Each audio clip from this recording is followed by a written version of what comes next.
नमो नमः। श्रीमद् वाल्मीकि रामायणम् अयोध्याकांडम तृतीयः सर्गः।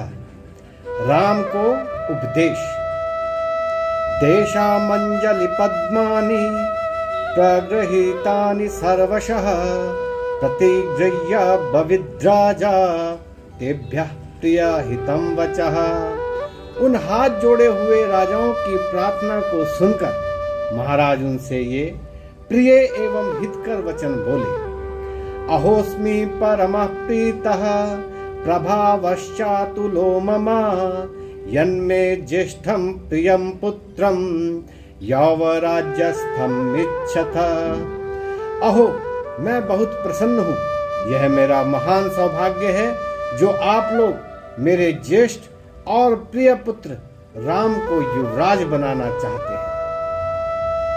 इति प्रत्यर्च तन्नाजा ब्राह्मणानिदमब्रवीत् वसिष्ठं वामदेवं च तेषामेव प्रशन्वताम्। इस प्रकार नगर और जनपद के प्रमुख लोगों को प्रसन्न कर उन्हीं के समक्ष महाराज दशरथ ने वशिष्ठ और वामदेव आदि ब्राह्मणों से कहा। चैत्र श्रीमानयं मासः पुण्यः पुष्पितकाननः यौवराज्याय रामस्य सर्वमेवोपकल्प्यताम्। इस श्रेष्ठ और पवित्र चैत्र मास में जिसमें वन पुष्पों में सुशोभित हो रहे हैं, श्री राम के राज्याभिषेक की तैयारी कीजिए। राज्यस्तु परते वाक्ये जनघोषो महानभूत शनैस्तमिस्मन् प्रशान्ते च जनघोषे नराधिपः। वसिष्ठं मुनिशार्दूलं राजा वचनमब्रवीत् अभिषेकाय रामस्य यत्कर्म परिच्छदं तद्दज्य भगवन् सर्वाम् आज्ञापयितुमर्हसि। महाराज दशरथ के वचन समाप्त होने पर महान जनघोष हुआ। धीरे धीरे उस जनघोष के शांत होने पर दशरथ जी ने मुनि श्रेष्ठ वशिष्ठ जी से कहा, श्री राम के राज्याभिषेक के लिए जो कृत्य करने हो और जो सामग्री चाहिए उसकी आज्ञा दीजिए।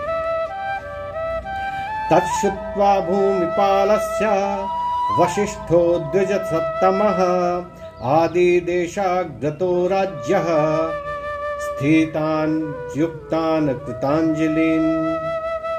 राजा का यह वचन सुन द्विजश्रेष्ठ वशिष्ठ ने राजा के सन्मुख हाथ जोड़े सावधान बैठे हुए मंत्रियों को आदेश दिया। सुवर्णादीनि रत्नानि बलेन सर्वौषधीरपि शुक्लमाल्यानि लाजांश्च पृथक् च मधुसर्पिषि आहतानि च वासांसि रथं सर्वायुधान्यपि चतुरंगबलं चैव गजं च शुभलक्षणं चामरव्यञ्जने श्वेते ध्वजं छत्रं च पाण्डुरं शतं च शातकुम्भानां कुम्भानामग्निवर्चसां हिरण्यशृङ्गं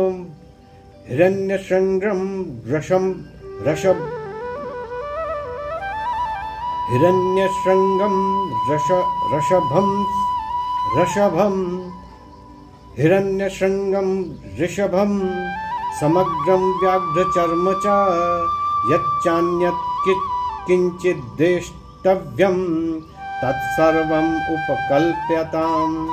सुवर्ण आदि रत्न, बलीन यज्ञ की सामग्री और सब औषधियां, श्वेत पुष्प की मालाएं, लाजा, धान की खीले, पृथक पृथक पात्रों में शहद एवं घृत, नए वस्त्र, रथ और सब अस्त्र शस्त्र, चतुरंगिणी सेना, शुभ लक्षणों वाला हाथी, 2 चवर, सफेद ध्वजा और छत्र, अग्नि के समान दैदीप्यमान स्वर्ण निर्मित 100 कलश, स्वर्ग के स्वर्ण के मढ़े हुए सींगों वाले बैल, अखंडित अर्थात नखादि सहित व्याघ्र चर्म तथा और जो कुछ चाहिए सब तैयार करो। आबध्यतां पताकाश्च राजमार्गाश्च सिच्यताम् एवं व्यादिश्य विप्रौतौ क्रियास्तत्र सुनिष्ठितौ कृतम् इत्येव चाब्रूताम् अभिगम्य जगत्पतिं ततः सुमन्त्रं द्युतिमान् राजा वचनमब्रवीत्। चारों ओर पताकाएं बांधी जाए और सड़कों पर छिड़काव कराया जाए। इस प्रकार वशिष्ठ और वामदेव ने मंत्रियों को आज्ञा देकर तथा सब कामों को ठीक ठाक कर महाराज के पास जाकर इन सब बातों की सूचना दी। तब महातेजस्वी महाराज दशरथ ने सुमंत्र से कहा, राम कृतात्म भवता शीघ्रम आनीयतामिति सा तथेति प्रतिज्ञाया सुमंत्रो राजशासनात् रामं तत्र नयाश्चक्रे रथेन रथिनां वरं न ततर्प समायान्तं पश्यमानो नराधिपः। आप धर्मात्मा श्री राम को शीघ्र बुला लाओ। सुमंत्र तथास्तु कहकर राजाज्ञा से रथियों में श्रेष्ठ राम को रथ में बैठाकर महाराज दशरथ के पास लाया। महाराज आते हुए श्री राम को देखते देखते तृप्त नहीं होते थे। सप्रांजलिर अभिप्रेत्य प्रणतः पितुरन्तिके नाम स्वयं श्रावयन् रामो वदन्ते चरणौ पितुः। श्री राम ने महाराज के समीप जा हाथ जोड़ और अपना नाम लेकर पिता के चरणों में प्रणाम किया।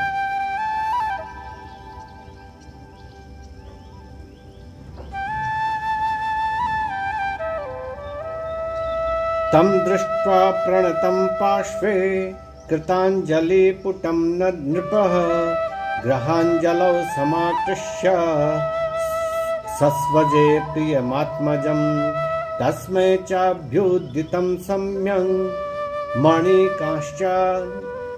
मणिकांचन भूषितं दिदेश राजा रुचिरं रामाय परमासनम। जब महाराज ने देखा कि श्री राम हाथ जोड़े हुए उनके समीप खड़े हैं तो उन्होंने राम का हाथ पकड़ उन्हें अपने गले से लगाया तथा अपने समान ऊंचे स्वर्णमय एवं रत्न जटित उत्तम आसन पर बैठने की आज्ञा दी। तदासन वरम प्राप्य व्यादीपयत राघवः स्वायेव प्रभया मेरुम् उदय विमलो रविः। उस आसन पर बैठे हुए श्री राम वैसे ही दैदीप्यमान एवं सुशोभित हुए जैसे सूर्य उदय होने पर सुमेरु पर्वत स्वयमेव प्रकाशित हो उठता है। तम पश्यमानो नृपतिस्तुतोष प्रियमात्मजं सातं सस्मितमाभ्यास्य पुत्रं पुत्रवतां वरः। पुत्रवानों में श्रेष्ठ महाराज दशरथ अपने पुत्र की ऐसी शोभा देखकर परम प्रसन्न हुए और मुस्कुराकर श्री राम से बोले, ज्येष्ठायामसि मे पत्न्यां सदृश्यां सदृशः सुतः उत्पन्नस्त्वं गुणश्रेष्ठो मम रामात्मजः प्रियः।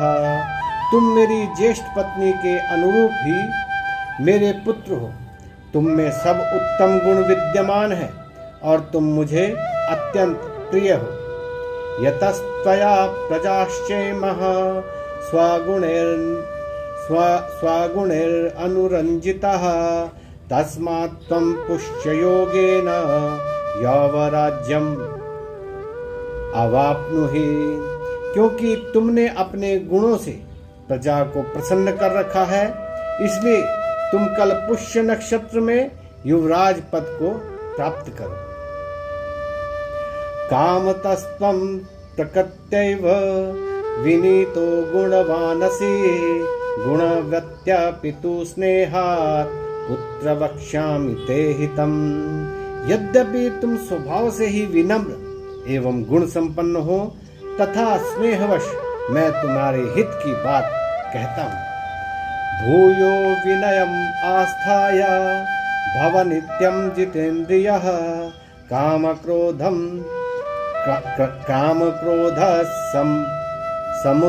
समुत्थानि त्यजेथा व्यसनानि च।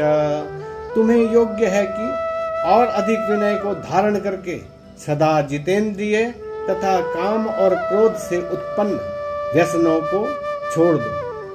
परोक्षया वर्तमानो वर्त्या प्रत्यक्षया तथा अमात्या प्रभुतिः सर्वः प्रकृतिश्चानुरंजया। परोक्ष अर्थात दूतादि द्वारा और प्रत्यक्ष अर्थात स्वयं जांच पड़ताल की वृत्ति को धारण करके अमात्यादि सब प्रकृतियों को सदा प्रसन्न रखो। कोष्ठागारा युधागारय कृत्वा सन्निचयान् बहून् तुष्टानुरक्त प्रकृतिर्य पालयति मेदिनीम्। तस्य नन्दन्ति मित्राणि लब्ध्वामृतमिवामरः तस्मात् पुत्र त्वमात्मानं नियम्येवं समाचर। अन्न के भंडार को तथा अस्त्र शस्त्रों के भंडार को सदा अन्न और अस्त्र शस्त्रों से के संग्रह से बढ़ाते रहो। देखो, जो राजा अपनी प्रजा को प्रसन्न रखकर राज्य करता है उससे उसके मित्र ऐसे ही प्रसन्न रहते हैं जैसे देवता अमृतपान से प्रसन्न होते हैं। अतः हे वत्स, तुम अपने आप को संयम में रखकर जैसा मैंने कहा है वैसा ही आचरण करो। तच्छ्रुत्वा सुहृदस्तस्य रामस्य प्रियकारिणः त्वरिता शीघ्रमभ्यत्य कौशल्याय निवेदयन्। महाराज दशरथ के वचन सुन श्री राम के प्रियकारी मित्रों ने यह शुभ संवाद तुरंत महारानी कौशल्या को जा सुनाया। साहिरण्यं च गाश्चैव रत्नानि विविधानि च व्याधिदेशा प्रियाख्येभ्यः कौसल्या प्रमदोत्तमा। स्त्रियों में श्रेष्ठा कौशल्या ने इस शुभ सूचना को सुन संवाद देने वाले को सोना, विविध रत्न और गोए देने का आदेश दिया। अथाभिवाद्य राजानं रथम आरुह्य राघव ययौ स्वयं द्युतिम दिश्म जनोघ प्रतिपूजितः। इतने में श्री राम भी महाराज दशरथ को प्रणाम कर और रथ पर आरूढ़ हो अपने सुंदर भवन की ओर गए। मार्ग में लोगों की भीड़ ने उनका अभिनंदन किया। नमो नमः।